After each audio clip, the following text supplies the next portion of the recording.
Welcome to Heart and Hand Extra. My name's David Edgar, I'm your host, and I'm joined this week by another pod debutant. Please welcome Rangers blogger Alex Staff. Alex, thank you very much for joining us. It's absolutely my pleasure, David. How are you doing? I am grand, mate. How's life? It's pretty good. I should say just now that Joanna says hello.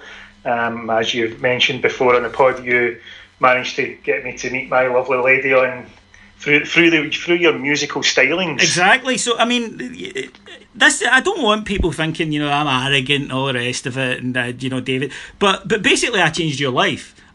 With just just the power of my ability, and I think that's important to mention. We also should, a mutual friend of both ours, we should send our best wishes to Cammy, who will have made an honest woman of his bidey in Melissa today in Las Vegas. I believe he should be doing it right about now, actually, as we're recording this. So I'm hopeful that she'll let him have a really good day, because this is his special day, but she's got another 2 or 3 of those before she meets her dream man. So exactly.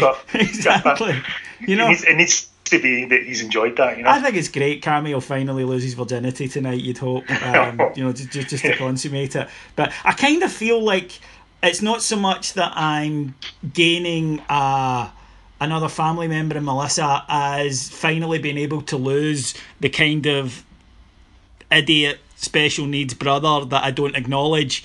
We're finally putting him into the home. It kind of feels like that. Yeah, I can see why you'd feel that. I can see. I always say Cammy's like the little brother that I don't acknowledge. So for a long time you've been carrying him. Yeah, fuck aye, and that's no easy. That's maybe why my back's fucked. Anyway, that's not what the listeners are here. The listeners are here to hear us talk about the match on Sunday, our biggest match of the season, Alex. I don't think it's unfair to say that. Yes, as and Pedro seems to agree whenever it's a knockout match as well. It's definitely one that I think we should be confident of winning, but certainly it's a big match, so the nerves will be there as well. I think that until we get the first trophy, the first major trophy, and be it a League Cup or Scottish Cup, the title obviously being the dream, until we get the first one post-demotion, then it's an albatross. It absolutely is. And I've said this before when I've heard people be a little bit dismissive of the League Cup. One, we're not in a position to be dismissive about anything at the moment. And two, the League Cup's always been good to us. In some really bad years in the early 80s, I remember, the League Cup was a bit of a beacon of hope. And that doesn't necessarily make it mean that it would do long term if we were picking up the odd League Cup. We're not Aberdeen. But as a first step, then I think this is a trophy that we absolutely should be looking at and saying we've got a really good chance of picking this thing up. I don't think there would be very many players who wouldn't tell you that winning just breeds that bit more confidence and further winning again, I agree with those who said that the loss of the Scottish Cup final against Hibs was really what killed the start of the next season under Warburton there last season. So I think any sort of trophy would hopefully see some of these guys kick on. Not many of them have experienced that, so it would be good to give them that hunger to go and win more of it. I agree with the Warburton point, because it cast such a pall over the summer that didn't lift, and it meant that when we didn't start on, with all guns blazing, it carried on. I also think, going back in recent history, Jose Mourinho's used League Cup wins at Chelsea and Manchester United as sort of a launch pad, and he's always said it's a bit of silverware, it's getting it into their head. And going back further, Rangers history, 1986 Skull Cup final, Davy Cooper penalty, we get the trophy, and that team suddenly has something concrete to show for it. And I agree with you. I think it's vital. Now, we're playing Motherwell. We've played them already this season, and we won 2-1. A game that Rangers, I thought, dominated the first half, but gave away chances. We missed. Louis Moult's miss in particular was a really bad one. Scored early, threatened to Josh Windas's best moment in a Rangers shirt with a great run and shot. Second half, Motherwell came more into it. It was even. We got a penalty, got the win. We're a better team than we were that day. That I think I would say that confidently. Is that a fair comment, or am I deluding myself?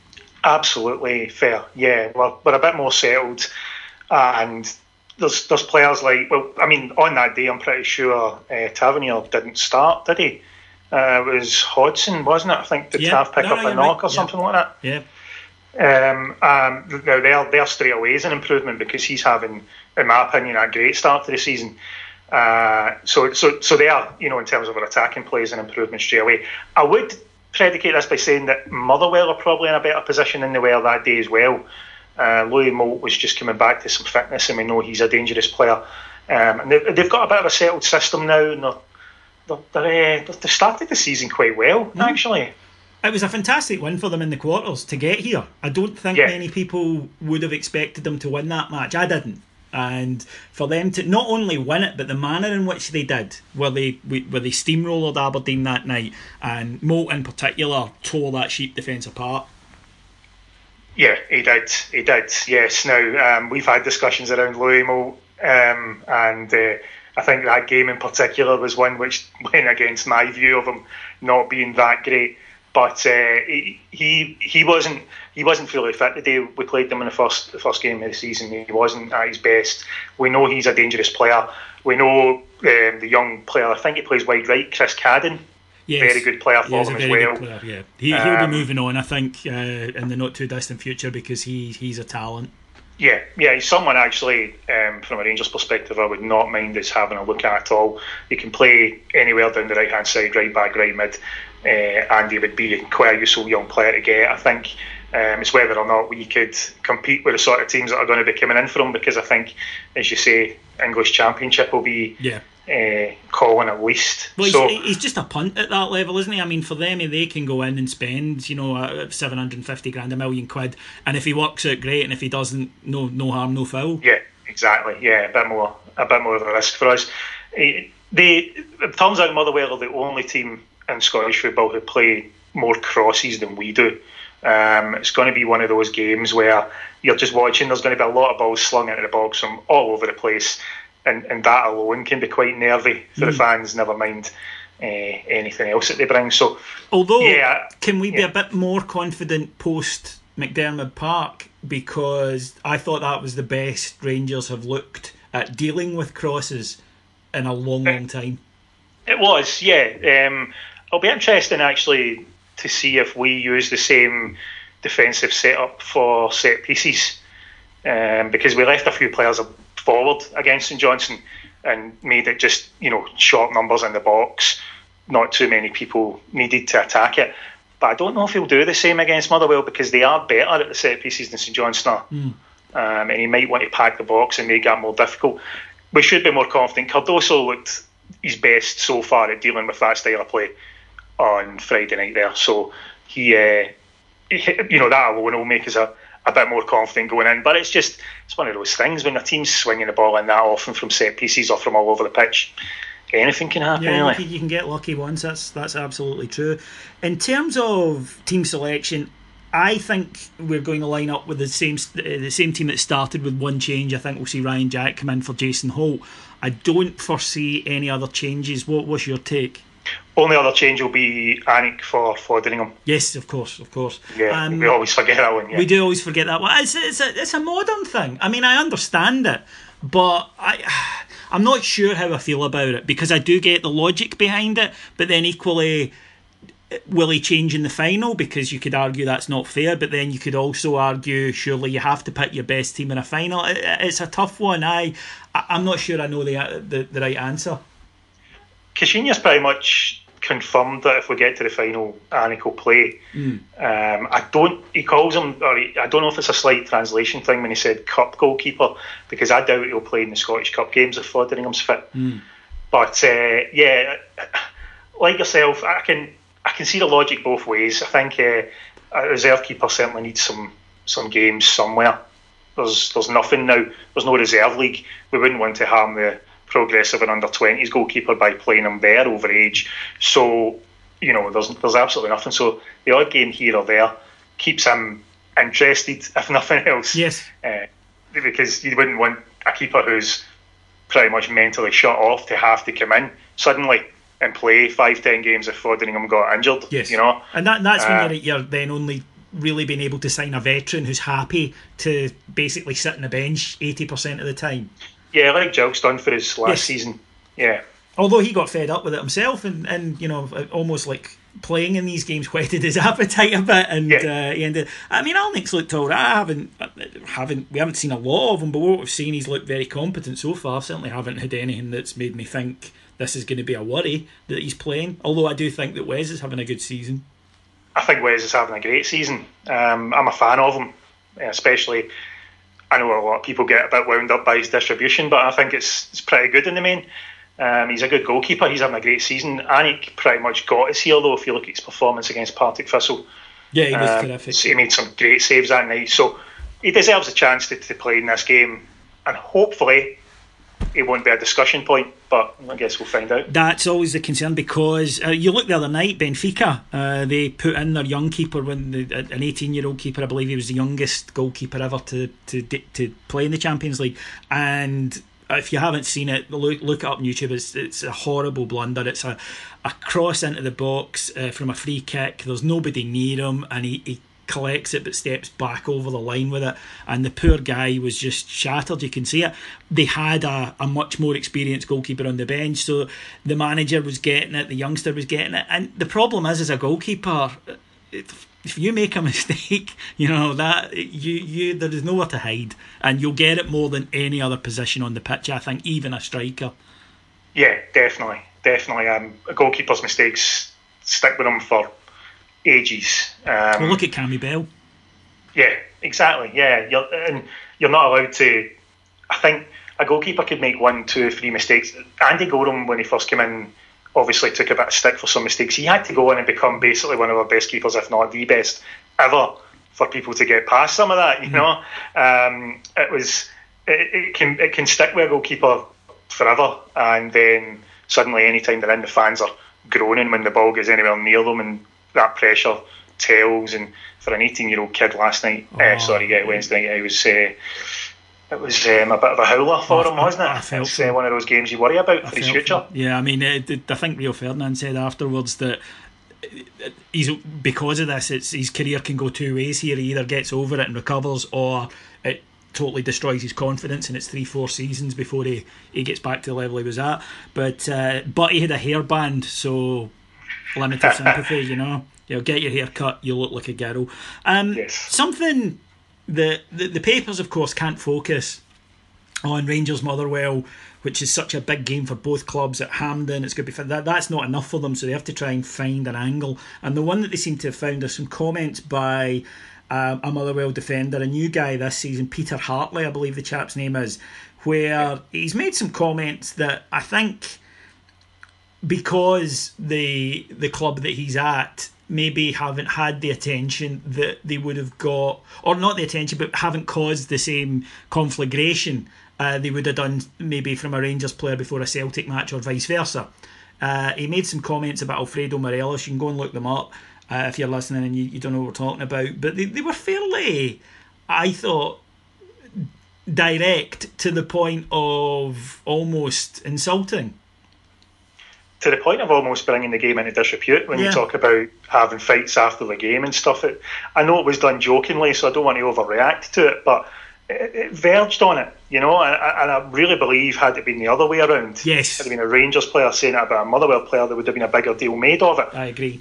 That's part and parcel of being the big club, I get that, but it was a rather strange comment, even if it was meant as a throwaway. I don't see what the guy thinks he can achieve with it. I'm not sure. I think it's playing into this attempt to make Morelos out as a loose cannon that hasn't really been borne out this season. I just, maybe it's me, is it me? I just don't see it. He's certainly not shy, and he plays with a certain amount of aggression, but I don't think he's done anything too wild. People talked about a kick out in the game against Partick Thistle. That was absolutely nothing. Yeah. I couldn't believe it even got highlighted by anybody. There was nothing to that at all. That aside, he doesn't mind the physical play and gives away the odd foul by having the temerity to have his neck grabbed by a player or whatever. But he's not. I don't think he's done anything that I would describe as loose cannon. I remember his first game. I remember watching him dive in for a challenge, and I thought, here we go. Yes. That's a striker's tackle right there. But to be honest, he hasn't done that since. So I don't see where it's came from. It's I guess it's typical Scottish football, really. In that regard. Now, moving on, right? We'll come to this in a minute, but I think that's just such a good sort of intro to it. Moving on, as a blogger, you're clearly someone who, like ourselves with this podcast and like other, is finding that the media aren't catering to your needs as a reader, and I think that's when if you look at music, whenever I sort of like movement springs up, it's because the mainstream isn't providing what's required. What was your motivation to go in and start a blog, and what kind of things can the listeners expect when they go and visit it? And plug it here. The time to give it the no problem at all. Just to begin with, in terms of plugging, the website or the Twitter handle is at Rangers News UK. Every article that we do, there's a few of us writing for them now, will be linked up there. My main motivation really is that for me there wasn't an awful lot aside from yourself. And maybe another couple of blogs that I'm sure people could name. There's not an awful lot out there that talks about Rangers and really only talks about Rangers, In fact, it seemed to me from a distance that Rangers fans spent more time talking about Celtic bloggers who are talking about Rangers than anybody else, And again, we know the names involved in that. So I just felt as though it was an opportunity to do a bit of writing firstly, which I enjoy, and I don't do enough of. So that opened up there to talk about something I enjoy talking about, and also to try and offer something that's a pro-Rangers view. I think it's fair to say, David, and correct me if I'm wrong, but I think it's fair to say that my views aren't always aligned with the mainstream. You're very positive. That's what I can be. See if you get upset at the see, you're the anti-Scott. That's what I would say to our listeners. If you want to check out Alex stuff, and you'll hear in the coming months when Alex is on the show, he's sort of like, I don't know if you remember in Superman 3 where there was Clark Kent fighting Dark Superman. Yes. And then Superman emerged. That's you two. You're the different sides of the Ranger. Scott, everything's shite and I want to set fire to everything. Whereas you're like, it's all going to come together in a minute. Calm down. Actually, I should say that's quite a nice little segue, actually, in talking about setting fire to everything. October the 20th is World Values Day, which is basically why Scott wasn't available for this. And I think we all know where I'm leading to with that. Yeah, can you imagine? But, we'd be leading to a sentence of 3 to 5, I think. Yes. Given his recent track record. But as I was saying, the blogging was more. It was more an attempt to try and get some engagement with Rangers fans about Rangers that was a bit more football based or even just wider. It doesn't have to be just about Rangers. A couple of the blogs have been a bit more just football in general. I find that we spend a hell of a lot of time in Scottish football talking about negatives or talking about things that you said it earlier. The media should be focused on the fact that this is a big semi-final. Yes, it's a big game. It's especially Motherwell don't get to the semi-finals too often in these competitions. So why not focus on a bit of that? There's plenty of history there for Motherwell, for previous teams they could be talking about, the Ali Maxwell times, etc. But instead they want to stir up a bit more. No doubt by the time people hear the pods here and the press conferences have been done, there will be something twisted out of all recognition, and it'll just kick off again. That, for me, is, and I've spoken about this in the pod before, so apologies for people repeating, but I think it bears repeating, that the motivation for me was, I just never heard anything in the media where people talked about football. They talked a lot about things related to football. They talked a lot about, if you like, symptoms, but they very rarely told me anything about what was likely to happen on the park, why it happened that way on the park, why certain things continued to happen. There was none of that. Yet my mates did, and their mates did, and Mark's website did. And I just thought, this is not reflective of what football fans are interested in, because the people reporting on it, for some reason, don't have the faith that the game itself is the reason that we come to it. And I think that's why you see such fascination and then picking over things like sectarianism and things like full controversy, etc. Because I think that to them, they feel, well, they can't all be just coming for football, that they think there must be more to it than that. And I just don't believe it is. I think that there's a reason that people watch so many games of football that don't involve their team and talk about it. I think there's a reason that people keep coming back year on year. And it's the game. It's football, and it's about how teams line up, and it's about why certain players do certain things that lead to other things, and things that, not being a professional player, I would like to hear about and have explained to me. And I think that it's a kind of sad reflection on the mainstream media in Scotland that the fans are having to do it for themselves. And like I've said before, it's punk rock. It's when your needs are not being addressed, you just go, fuck it, we'll do it ourselves. And I really think that that's what the kind of growth in Rangers online activity is because of. Yeah, I agree. The evidence is there as well. It's not difficult for them to find. Even some of the publications are turning to guys like Dougie Wright now, who does a lot of the statistics stuff. And they'll get him to do an article for them, and those are more read than the nonsense that they come up with. So surely when they see that sort of evidence, you would think someone would say, maybe a little change in approach. Here's what we need to do. It's not as if a lot of the mainstream media is thriving. No, so exactly. You would have thought someone somewhere would have taken them aside and said, this isn't working, guys. Let's have a look at something else. I think that there are a couple of younger journalists that I know, like Craig Fowler, who and Joel Sked, who were on the Terrace podcast, again, had came out of that culture in much the same way as in the 80s. A lot of the kind of music writers came out of the punk fanzine movement. Yeah. And if you look at the stuff they do, they stay almost assiduously clear of the crap and talk about football.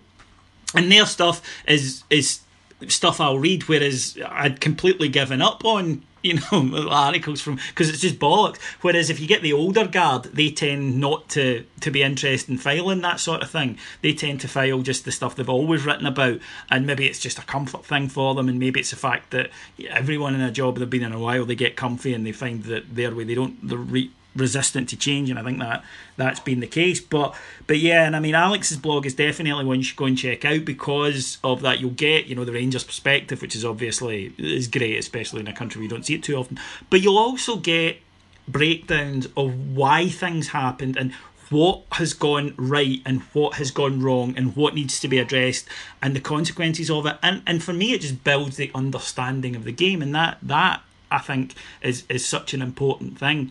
So what was that address again, Alex? It's at Rangers News UK on Twitter. The website itself is rangersnews.uk. They tend to, everything gets posted up on the Twitter. They tend to kind of focus on that. There's a few writers now, along with myself, on that site, and links to other sites as well, where you'll get a lot of football content if you're looking for anything a bit wider.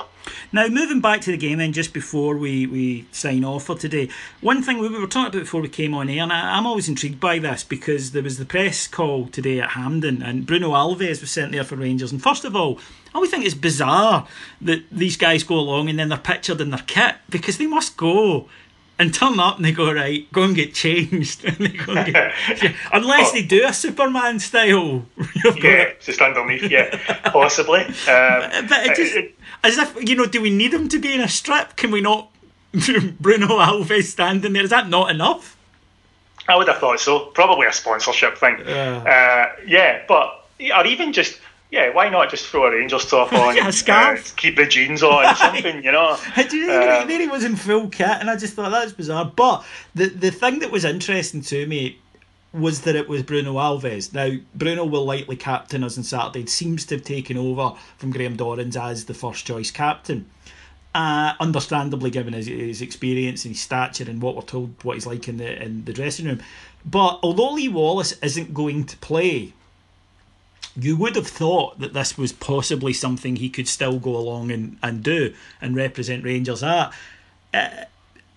It may be that the sponsors say, no, we want whoever will be your captain on Sunday to be there. I don't know. But it just seemed... Am I reading too much into this? Or are we maybe looking at the start of possibly a kind of club captain and on-field captain situation? Possibly. I think I maybe hold slightly different views on the captaincy from a lot of football fans in Scotland. In terms of, I think it's mostly symbolic, and your leader on the park doesn't need to have the armband on. So, in that respect, if Pedro feels in any way like that at all, then he's not going to make the change because there's no need to. It's all rather meaningless in that respect. It can keep Wallace as club captain and on-field captain without, but full in the knowledge, that Bruno's going to influence the game anyway, and without the embarrassment of stripping someone. And you're right, it does seem to be a peculiarly British thing. I think so. Yeah, I could be wrong. I don't have the highest level of experience of any football anywhere else, obviously, but it just doesn't seem to be made as quite as big a deal of. And you'll remember back in the Le Guin days when he first came in and said the captaincy's not that big a deal, when everybody seemed to lose their shit. But he was just kind of reflecting the culture there. It's not about who's got the armband on, and I know they'll do things off the field, which are useful, in terms of, I believe they'll negotiate bonuses and things like that, or certainly they did in the past. But whether or not, to me, whoever wears the armband on the park, I've captained football teams in the past. It was neither because I was the best player or the most influential. It was because I was stupid enough to do it. Yes. So there's no reason why he needs to take it off Wallace, even if he still sees Alves as the leader on the pitch. But you're right, Wallace could absolutely have done this press call. He could have shown up, no problem, wouldn't even need to have got stripped, although it does seem to have been a thing. And the fact that it's a semi-final makes me think they're not going to ask for, we want your captain on the day. Well, was it the final? Then yes, I think they would have made that demand. But I don't know. We could be overreacting. It could simply have been that Bruno drew the short straw and he was the one that was sent. Or Lee went, I'm swerving this. You can take it. If I'm not even playing, then no. But I must admit, he did look good with his hands on that trophy. So that's something to look forward to. Just a quick thing before we go, Alex. Hampden is a venue for semi-finals, and in fact, Hampden, I suppose that opens up to the bigger question we're hearing about. There are some doubts about its future now. I know that certainly the cynical part of me goes, this is the start of the softening up for we're giving every game to Celtic Park, but realistically, what are your feelings about using the National Stadium for semi-finals as well as finals? But B, what do you see Hampden's future being? For the semi-finals question, I suppose, in fact, it probably links to both here. What you mentioned there, the cynical side of you, softening up for everything going to Celtic Park, that's the exact reason Hampden needs to be kept. Scottish football, the last thing Scottish football needs right now is any notion of bias or favouritism. It's bad enough as it is. Hampden can just be that nice neutral place that they use for Scotland games and they use for finals and potentially semi-finals. It's got a little bit of tradition and history behind it that separates us from other countries and around Europe who often don't have like a national stadium. I just feel that, as you say, if we make that move and we start moving them around the country, there will be cries of favouritism when most of the games are going to either Celtic Park, Ibrox, and the rest of Scottish football is just going to rebel against it. So that respect, I would like to see kept. I think I would keep using it for semi-finals purely to allow for that, no real home advantage thing, although it's going to feel like a home game for us on Sunday given the amount of tickets we've got. I don't know. I mean, maybe in saying that though, some of the semi-finals only sell about 10,000, don't they?